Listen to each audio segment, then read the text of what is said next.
نحمده ونصلي ونسلم على سید الانبیاء والمرسلین وعلى آلہ واصحابہ اجمعین اما بعد فاعوذ باللہ من الشیطان الرجیم بسم اللہ الرحمن الرحیم ما كان محمد ابا احد من رجالکم ولكن رسول اللہ وخاتم النبیین وكان اللہ بكل شیء علیما صدق اللہ مولانا العظیم وبلغنا رسولہ النبی الکریم الامین ان اللہ وملائکتہ یصلون علی النبی یا ایہا الذین آمنوا صلوا علیہ وسلموا تسلیما الصلاة والسلام علیک یا سیدی یا رسول اللہ وعلی آلک واصحابک یا سیدی یا رحمۃ للعالمین۔ نہایت ہی معزز و محتشم جناب پیر طریقت رہبر شریعت جناب پیر سید بدر مسعود شاہ صاحب گیلانی دامت برکاتہم العالیہ زیب سجادہ آستانہ عالیہ نوریہ چورا شریف،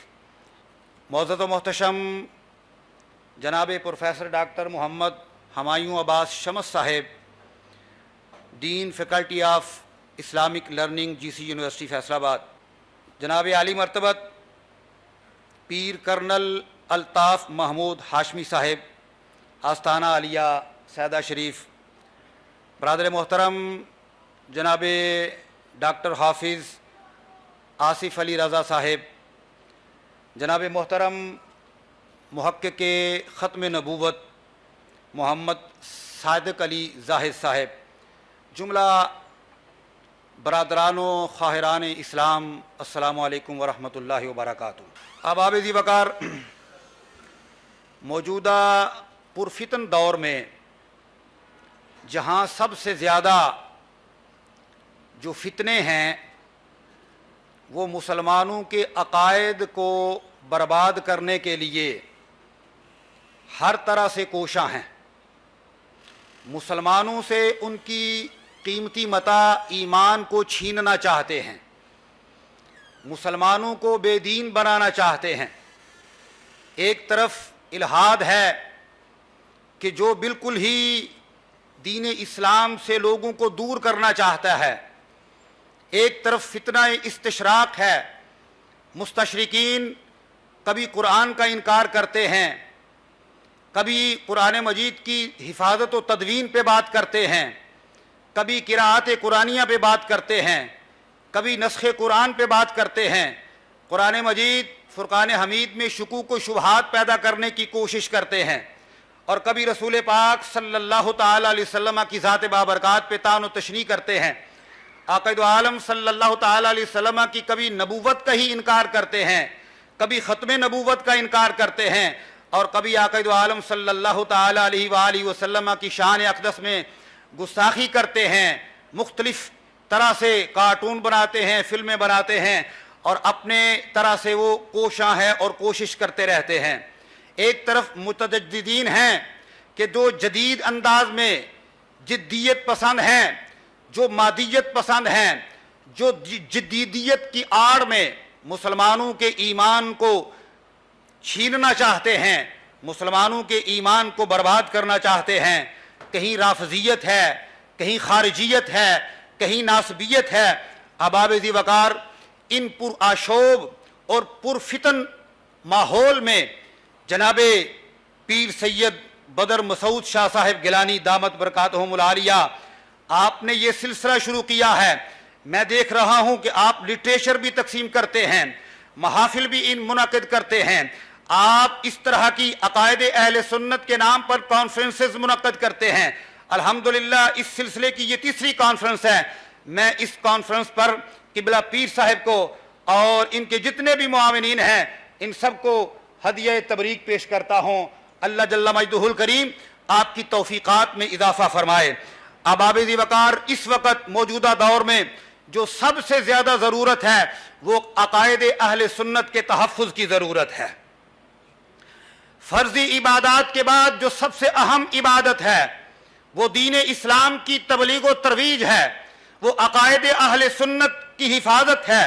جس طرح ہر بندے کے لیے اللہ رب العزت نے مختلف ڈیوٹیاں لگائی ہوئی ہیں, مختلف ذمہ داریاں ہیں. احباب ذی وقار, جس طرح ایک بادشاہ کے لیے سب سے اہم اور بڑی عبادت جو فرائض کے بعد وہ یہ ہے کہ وہ اپنی رعایا کو عدل و انصاف اور امن و امان فراہم کرے, جس طرح ایک عالم دین کی سب سے بڑی عبادت یہ ہے کہ وہ بے خوف ہو کر دین اسلام کے مسائل کو لوگوں تک پہنچائے. جس طرح ایک ڈاکٹر کی سب سے بڑی عبادت یہ ہے کہ وہ مریضوں کی خیر خواہی اور ان کا صحیح علاج کرے, بالکل اسی طرح ہر عہد میں اور ہر دور کی یہ اپنی اپنی مختلف یہ عبادات ہیں کہ جو بھی مشکل وقت آتا ہے, دین اسلام پر جب تابڑ توڑ حملے کیے جاتے ہیں, جب عقائد اسلام کو بگاڑنے کی کوشش کی جاتی ہے, تو اس وقت ان حالات کا مقابلہ کرنا, ان فتنوں کا مقابلہ کرنا, یہ اس وقت کی سب سے بڑی عبادت ہے. ایک وقت تھا جب نبی کریم صلی اللہ تعالی علیہ وسلم کے وصال کے بعد جھوٹے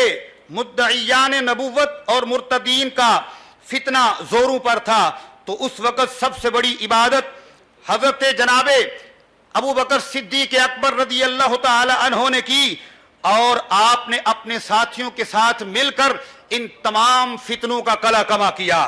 پھر ایک دور آیا جب یزید تخت پر بیٹھا اور دین اسلام کی شکل بگاڑنے پر تلا ہوا تھا, تو اس وقت اس کا راستہ روکنا سب سے بڑی عبادت تھی. اور یہ عبادت حضرت امام علی مقام امام حسین رضی اللہ تعالی عنہ نے خاندان اہل بیت کی قربانی دے کر ادا کی. پھر ایک وقت آیا جب خلق قرآن کا مسئلہ اٹھا, بنو عباس کے حکمران بھی اس کی پشت پناہی کر رہے تھے, تو اس وقت اس کے سامنے کھڑا ہونا سب سے بڑی عبادت تھی. اور یہ عبادت امام احمد بن حنبل رحمت اللہ تعالی علیہ کے حصے میں آئی. وقت گزرتا گیا, پھر ایک دور آیا جب ہندوستان میں اکبر بادشاہ کے ذہن پر دین اسلام کے مقابلے میں دین الہی کا بھوت سوار ہو گیا, تو اس وقت دین الہی کے خلاف ڈٹ جانا یہ سب سے بڑی عبادت تھا. اور اس عبادت کا شرف مجدد الفسانی امام ربانی شیخ احمد سرہندی رحمت اللہ تعالی علیہ کو نصیب ہوا. اور پچھلی 2 صدیوں سے فتنہ انکار ختم نبوت پورے زوروں پر ہے, پورا عالم کفر اس کی پشت پناہی کر رہا ہے. تو اس دور کی سب سے بڑی عبادت عقیدہ ختم نبوت پر پہرا دینا ہے, اور جو الحمدللہ پیر صاحب کر رہے ہیں, اور آپ ان کے ساتھ مل کر وہ عبادت کر رہے ہیں اور اس میں مصروف اور مشغول ہیں. احباب ذی وقار, حضرت عمر فاروق اعظم رضی اللہ تعالیٰ عنہ سے ایک شخص نے عرض کیا, انت خیر من ابی بکر, کہ اے عمر فاروق آپ ابو بکر صدیق اکبر رضی اللہ تعالی عنہ سے افضل ہیں. یہ سن کر حضرت عمر فاروق اعظم رضی اللہ تعالی عنہ رو پڑے اور کہنے لگے, واللہ للیلۃ من ابی بکر ویوم خیر من عمر وآل عمر, قسم بخدا ابو بکر کی زندگی کی ایک رات اور ایک دن عمر سے اور اس کی آل سے بہتر ہے. وہ دن کون سا تھا, وہ رات کون سی تھی؟ پھر خود ہی آپ نے اس کی وضاحت کرتے ہوئے ارشاد فرمایا وہ رات جس میں نبی کریم صلی اللہ تعالی علیہ وسلم نے مکہ سے ہجرت فرمائی تھی, ابو بکر آپ کے ساتھ تھے اور انہوں نے جان پر کھیل کر آپ کی حفاظت کی ذمہ داری ادا کی. اور وہ رات ساری راتوں سے افضل و اعلیٰ ہے. عمر کے پاس ایسی رات موجود نہیں ہے. اور وہ دن کہ جب نبی کریم صلی اللہ تعالی علیہ وسلم کے وصال کے بعد فتنہ ارتداد اٹھا, کسی نے نماز کا انکار کر دیا, کسی نے زکوٰۃ کا انکار کر دیا, کسی بدبخت نے اپنی جھوٹی نبوت کا اعلان کر دیا, تو ان کے خلاف جس دن ابو بکر صدیق اکبر رضی اللہ تعالی عنہ نے اعلان جہاد کیا تھا, وہ دن عمر اور اس کی تمام آل اور اولاد سے بہتر ہے. حضرت عمر رضی اللہ تعالیٰ عنہ فرماتے ہیں کہ میں نے اس وقت حضرت ابو بکر صدیق اکبر رضی اللہ تعالیٰ عنہ سے یہ بھی کہا تھا کہ آپ نرمی برتیں, حالات ٹھیک نہیں ہیں ابھی, لیکن حضرت ابو بکر صدیق اکبر رضی اللہ تعالی عنہ نے مجھے ڈانٹتے ہوئے فرمایا تھا اجبار فی الجاہلیہ وخوار فی الاسلام انہ قد انقطع الوحی وتم الدین اینقص وانا حی۔ حضرت ابو بکر صدیق اکبر رضی اللہ تعالیٰ عنہ کا جملہ سنیے۔ آپ نے فرمایا کیوں عمر تمہیں کیا ہو گیا ہے؟ جاہلیت میں تو آپ بڑے بہادر تھے اور دور اسلام میں آپ بزدل اور کمزور ہو گئے ہیں۔ یاد رکھو وحی کا سلسلہ ختم ہو گیا ہے اور دین مکمل ہو گیا ہے۔ اب میرے جیتے جی اس میں نہ کوئی کمی کر سکتا ہے نہ کوئی زیادتی کر سکتا ہے۔ اور حضرت ابو بکر صدیق اکبر رضی اللہ تعالیٰ عنہ نے حفاظت کرنے کا حق ادا کر دیا۔ اب آپ ذی وقار اس طرح کی بے شمار مثالیں موجود ہیں۔ میں ایک اور مثال اسی علاقے سے پیش کرتا ہوں۔ حضرت پیر سید مہر علی شاہ صاحب رحمۃ اللہ تعالی علیہ 1890 میں حضرت پیر مہر علی شاہ صاحب رحمۃ اللہ تعالی علیہ حرمین شریفین کی زیارت کے لیے حاضر ہوئے اور ان کا پکا ارادہ تھا کہ اب ساری زندگی گزرے گی تو مدینہ المنورہ میں گزاروں گا، ساری زندگی بارگاہ رسالت میں آپ صلی اللہ تعالی علیہ وسلم میں گزاروں گا۔ لیکن وہاں پہنچے تو مقدر جا گیا اور آقا دو عالم صلی اللہ تعالی علیہ وسلم خواب میں تشریف لے آئے اور آقا علیہ السلام نے ارشاد فرمایا مہر علی ہندوستان میں مرزا قادیانی میری احادیث کو تعویل کی کینچی سے ٹکڑے ٹکڑے کر رہا ہے اور تم خاموش بیٹھے ہو، واپس جاؤ اور اس فتنے کا سد باب کرو۔ اب آپ ذی وقار حضور نبی کریم صلی اللہ تعالی علیہ وآلہ وسلم نے جناب حضرت پیر مہر علی شاہ صاحب رحمۃ اللہ تعالی علیہ کو حکمن یہاں پر آنے کا کہا اور اس فتنے کے بارے میں بھی بتا دیا۔ اب آپ ذی وقار یہ بات قابل ذکر ہے کہ نبی اپنے امتی کو ہمیشہ اعلیٰ اور عرفہ کام کرنے کا حکم دیتا ہے۔ مسجد نبوی میں ایک نماز کا ثواب 50,000 نمازوں کے برابر ہے۔ بیت اللہ شریف میں ایک نماز کا ثواب 1,00,000 نمازوں کے برابر ہے۔ لیکن حضور نبی کریم صلی اللہ تعالی علیہ وسلم اپنے ایک امتی کو حکم دے کر مرزا قادیانی کی سرکوبی کے لیے واپس ہندوستان بھیج رہے ہیں۔ اس سے ثابت ہوا کہ ختم نبوت کا کام سب سے بڑا جہاد ہے، اور اس سے یہ بھی ثابت ہوتا ہے کہ دنیا کے کسی کونے میں بھی رہ کر عقیدہ ختم نبوت کا تحفظ کرنا یہ حرم شریف اور گنبد خضرا میں کے پڑوس میں رہنے کے برابر ہے۔ کیونکہ تاجدار گولڑا حضرت پیر مہر علی شاہ صاحب رحمۃ اللہ تعالی علیہ نے فرمایا مجھے یقین کامل ہے کہ جو شخص ختم نبوت کا کام کرتا ہے اس کی پشت پر نبی کریم صلی اللہ تعالی علیہ وسلم کا دست مبارک ہوتا ہے۔ اب آپ ذی وقار میں نے صحابہ کرام رضوان اللہ تعالی علیہ مجمعین کی بھی کچھ مثالیں پیش کی جنہوں نے اپنے عمل سے یہ ثابت کیا کہ عقیدہ ختم نبوت پر پہرا دینا یہ بہت بڑا عمل ہے۔ اور الحمدللہ پیر صاحب پیر بدر مسعود شاہ صاحب گیلانی دامت برکاتہم العالیہ یہ فریضہ سر انجام دے رہے ہیں، یہ جہاد کر رہے ہیں۔ اور وہی شعر مجھے یاد آ رہا ہے جو پہلے پڑھا گیا کہ نکل کر خانقاہوں سے ادا کر رسم شبیری کہ فکر خان کا ہی ہے فقط اندوہ دلگیری۔ اب آپ ذی وقار حضور نبی کریم صلی اللہ تعالی علیہ وآلہ وسلم کے صحابہ کرام رضوان اللہ تعالی علیہ مجمعین میں جو سب سے پہلے ختم نبوت کے شہید ہیں وہ جناب حضرت خبیب بن زید رضی اللہ تعالی عنہ ہیں کہ جب وہ مسیلمہ کذاب کے دربار میں گئے تو مسیلمہ کے ساتھ بات ہوئی۔ مسیلمہ نے کہا کہ آپ اپنے نبی صلی اللہ تعالی علیہ وسلم کی نبوت کا اقرار کرتے ہو؟ تو حضرت خبیب رضی اللہ تعالی عنہ نے فرمایا انی اشہد ان لا الہ الا اللہ و اشہد ان محمد رسول اللہ، کہ میں گواہی دیتا ہوں کہ اللہ کے سوا کوئی معبود نہیں اور محمد عربی صلی اللہ تعالی علیہ وسلم اللہ کے رسول ہیں۔ اور پھر اس نے ایک بات کہی، اس نے کہا کہ میری نبوت کا بھی ان کا اقرار کرو، میری نبوت کو مانو۔ تو حضرت خبیب رضی اللہ تعالی عنہ نے فرمایا میں بہرا ہوں، میں تیری بات سن ہی نہیں سکتا، یہ جو تو بکواس کر رہا ہے، یہ جو تو نبوت کا جھوٹا دعویٰ کر رہا ہے یہ میں نہیں سن سکتا، نہ میں اس کا اقرار کر سکتا ہوں۔ ان نگاہوں نے محمد عربی صلی اللہ تعالی علیہ وسلم کو دیکھا ہے، یہ جسم کٹ سکتا ہے، میں مر سکتا ہوں، آقا دو عالم صلی اللہ تعالی علیہ وسلم کی ختم نبوت کا انکار نہیں کر سکتا۔ اب آپ ذی وقار پھر وہی ہوا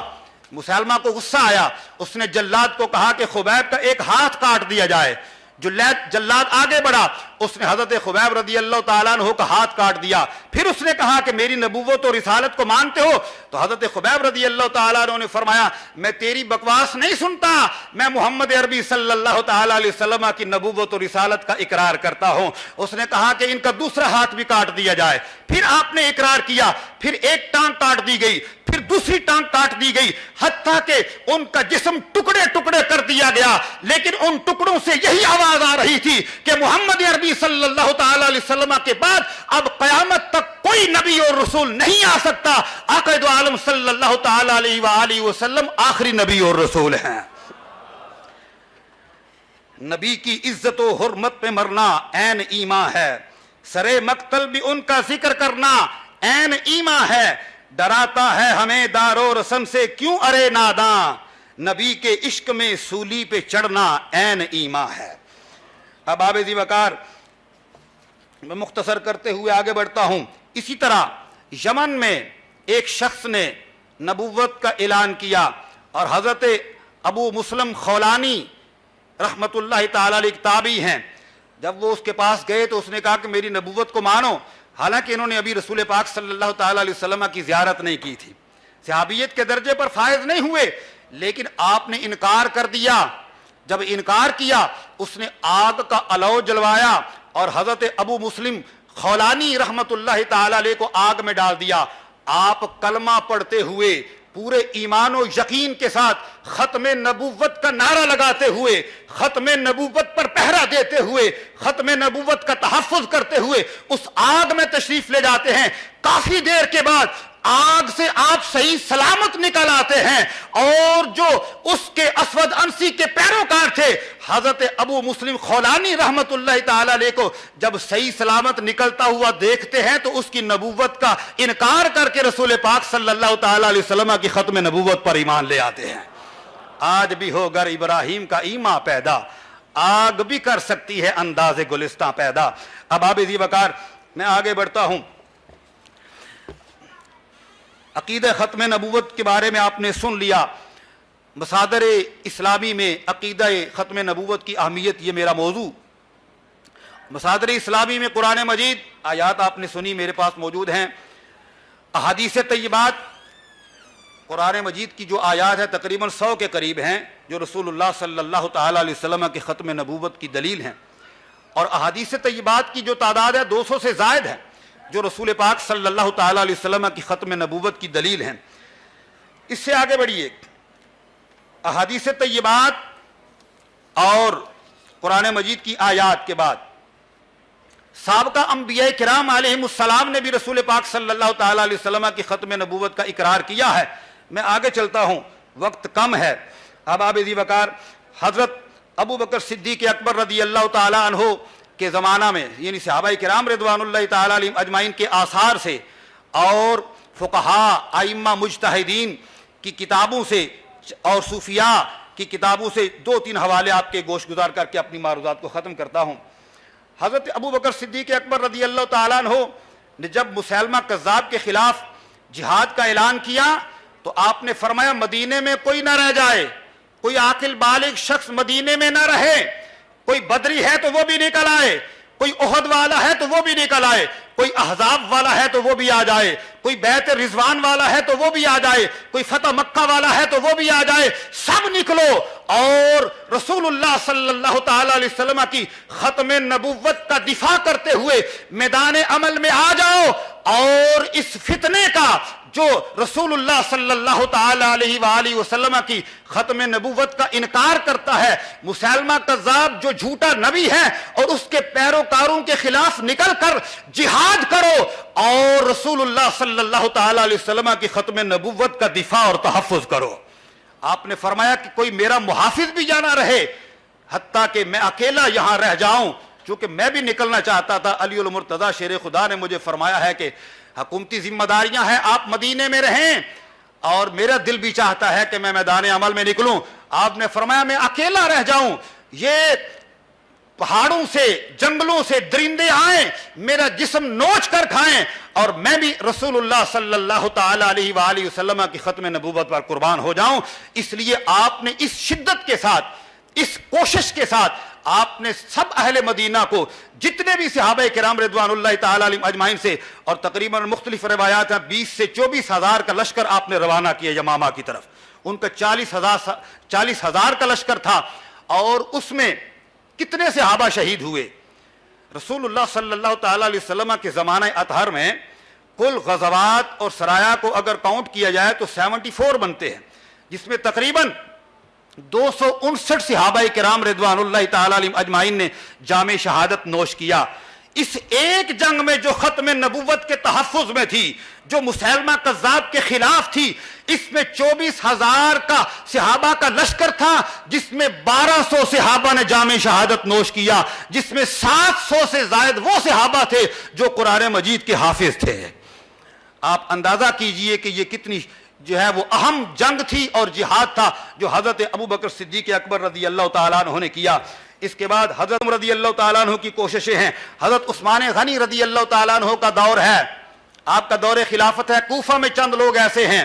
جو مسیلمہ کذاب کی نبوت کا اقرار کرتے ہیں، تبلیغ کرتے ہیں. حضرت عبداللہ ابن مسعود نے ان کو پکڑا اور خط لکھ دیا حضرت عثمان غنی ذو النورین رضی اللہ تعالیٰ عنہ کو. آپ نے فرمایا ان پر اسلام پیش کرو، اگر تو وہ رسول اللہ صلی اللہ تعالیٰ علیہ وسلم کی ختم نبوت کو مان لیں، اقرار کر لیں تو ان کو چھوڑ دو، اگر مسیلمہ کذاب کی نبوت کا اقرار کرتے ہیں تو ان کا سر تن سے جدا کر دیا جائے. ان کو تحت کیا گیا. اسی طرح جناب حضرت علی المرتضی شیر خدا رضی اللہ تعالیٰ عنہ کا بھی اپنے دور میں کردار ہے. اباب ذی وقار صحابہ کرام رضوان اللہ تعالی علیہم اجمعین کا ختم نبوت پر اجماع ہے.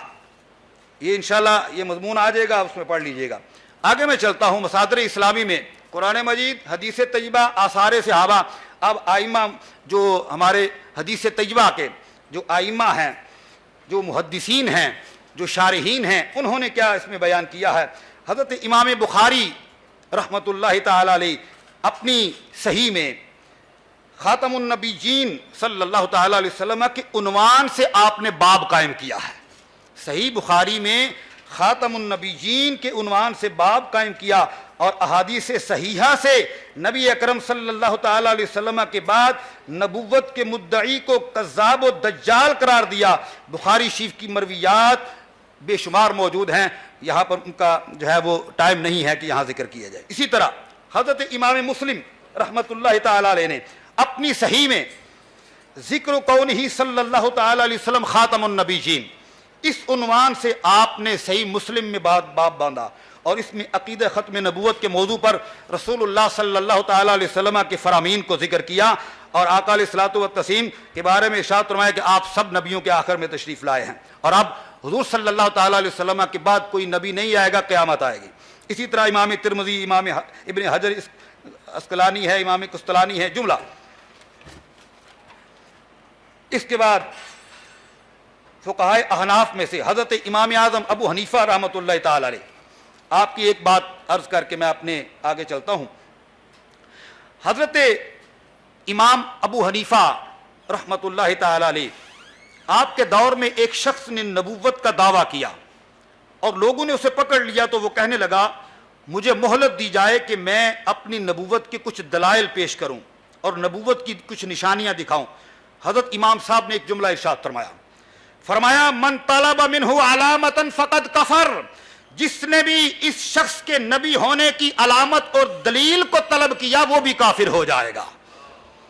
یہ حضرت امام اعظم ابو حنیفہ رحمۃ اللہ تعالی علیہ، کیونکہ وہ نبی رحمت صلی اللہ تعالی علیہ وسلم کے آخری نبی ہونے میں شک کر رہا ہے، اور ایک مسلم کے دل میں، ایک مسلمان کے دل میں یہ شک بھی نہیں ہونا چاہیے کہ نبی اکرم صلی اللہ تعالی علیہ وسلم آخری نبی ہے کہ نہیں ہے. پورے یقین کے ساتھ اس کا عقیدہ یہ ہونا چاہیے کہ اللہ رب العزت نے بڑے کھلے الفاظ میں خاتم النبیین ارشاد فرما دیا. اباب ذی وقار،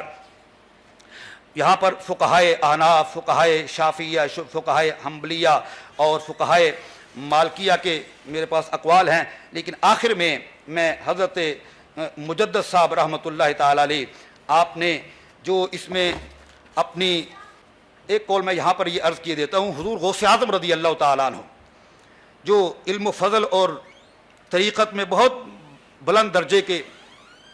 بزرگ ہیں، غوث اعظم رضی اللہ تعالیٰ جن کو کہا جاتا ہے غوث اعظم درمیان اولیاء چو محمد درمیان انبیاء، حضور غوث اعظم رضی اللہ تعالیٰ عنہ فرماتے ہیں کہ غالی رافضی جو ہیں یہ حضرت علی المرتضیٰ رضی اللہ تعالیٰ عنہ کو نبی سمجھتے ہیں۔ ان کا رد کرتے ہوئے حضور غوث اعظم رضی اللہ تعالیٰ عنہ فرماتے ہیں، یہ بات آپ نے اپنی کتاب غنیت الطالبین میں لکھی، آپ نے فرمایا کہ یہ غالی رافضی فرقہ یہ دعویٰ کرتا ہے کہ حضرت علی معاذ اللہ نبی ہیں، ان پر خدا کی، سب فرشتوں کی اور ساری مخلوق کی تا حشر لعنت ہو، خدا ان کا نام و نشان ختم کرے اور ان کی خوشیاں برباد کر دے اور ان میں سے کوئی زمین پر نہ رہے۔ انہوں نے غلو سے کام لیا اور کفر و شرک کی انتہا کر دی اور اسلام ترک کر دیا ہے اور ایمان سے دور چلے گئے ہیں۔ حضور غوث اعظم رضی اللہ تعالیٰ عنہ یوں ختم نبوت کا اقرار کر رہے ہیں۔ آخر میں یہ عرض کرتا ہوں کہ امام ربانی مجدد الفسانی شیخ احمد سرہندی رحمۃ اللہ تعالیٰ علیہ، آپ نے اپنے مکتوبات شریف میں مختلف جگہوں پہ یہ بات لکھی ہے، صرف ایک دو بات آپ کے گوش گزار کرتا ہوں کہ یہ سلسلہ جو ہے یہ مختلف مصادر سے، مثلا قرآن مجید، حدیث طیبہ، آثار صحابہ، ائمہ مجتہدین کے اقوال، صوفیاء کے، محدثین کے، مفسرین کے اور اولیاء کاملین بزرگان دین کے اقوال یہ آج تک موجود ہیں کہ سب نے ہی اپنے اپنے دور میں عقیدہ ختم نبوت کا دفاع کیا ہے اور تحفظ کیا ہے۔ آپ فرماتے ہیں کہ نبیوں میں سب سے پہلے حضرت آدم علیہ السلام ہیں اور نبیوں میں سب سے آخری نبی اور رسول پاک صلی اللہ تعالیٰ علیہ وسلم ہیں اور نبوت کو ختم کرنے والے محمد عربی صلی اللہ تعالیٰ علیہ وسلم ہیں۔ اب آپ ذی وقار اسی طرح ایک بات انہوں نے یہاں پر یہ ارشاد فرمائی، جو مرزا غلام محمد قادیانی جو کہتا ہے اپنے آپ کو، اس نے مختلف چیزیں لکھی ہیں، وہ اپنے آپ کو ذلی نبی بھی کہتا ہے، تو حضرت مجدد الفسانی رحمۃ اللہ تعالیٰ علیہ جو مرزا سے تقریباً 250-300 سال پہلے ہوئے ہیں، لیکن آپ نے اپنی مومنانہ فراست سے یہ جان لیا کہ کوئی ذلیت کا بھی دعویٰ کرے گا تو آپ نے اس کا رد پہلے ہی کر دیا۔ آپ نے فرمایا کہ نبوت عبارت از قرب الہی است جل سلطان ہو کہ شائبہ ذلیت نہ دارد۔ آپ نے فرمایا نبوت قرب الہی سے عبارت ہے جس میں ذلیت کا شائبہ تک موجود نہیں ہے۔ یہ حضور امام ربانی شیخ احمد سرہندی رحمۃ اللہ تعالیٰ علیہ نے اب آپ ذی وقار اس طرح ہر دور میں یہ عقیدہ ختم نبوت کا دفاع ہوتا رہا۔ اللہ جل مجدہ الکریم سے دعا ہے خالق و مالک ہم سب کو حضور قبلہ پیر صاحب کی سرکردگی میں، آپ کی قیادت میں یہ توفیق عطا فرمائے کہ جتنے بھی یہ فتنے سر اٹھائے ہوئے ہیں، جو عقائد کو بگاڑنے کی کوشش کر رہے ہیں، جو مسلمانوں سے ان کا ایمان چھیننے کی کوشش کر رہے ہیں، اللہ جل مجدہ الکریم پیر صاحب کی توفیقات میں اضافہ فرمائے اور ہم سب کو یہ توفیق عطا فرمائے کہ ہم خود اپنے اہل و عیال، اپنے دوست احباب کو عقائد اہل سنت پر تار بند رکھیں اور عقائد اہل سنت کی تبلیغ بھی کرتے رہیں۔ اللہ تعالی ہم سب کے حال پہ اپنا خصوصی رحم و کرم نازل فرمائے۔